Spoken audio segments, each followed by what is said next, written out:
Welcome to Mechanic. Today we have a 2011 BMW X3. And on this vehicle I'm going to show you how to disconnect your negative battery post in case you need to be able to do any electrical work on the vehicle so that you don't short anything out.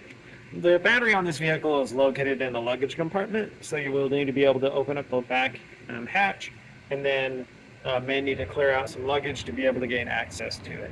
So we'll go to the back of the vehicle where the battery is and go over that process to remove unhook the negative battery cable from the battery itself.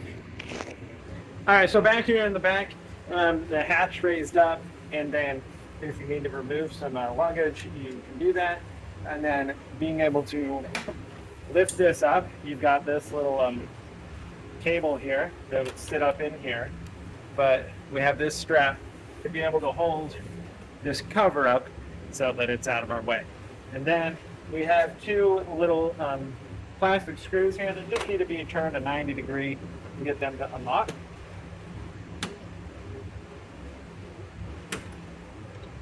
And then with those unlocked, then we can be able to raise this little flap here and gain access to our battery. We have the positive side, and we have the negative side. Just going to undo this little bolt here. I mean, it's a 10 millimeter. So we just need to loosen it enough that we can then remove this cable, set that aside, and then be able to close that cap there. And then that way we can work on the electrical on the vehicle and not short anything out. And then when we're done doing all our work on the electrical, we come back here and rehook our negative battery cable back up and we'll be able to go. Thanks for watching Mechanic, where you can be the mechanic.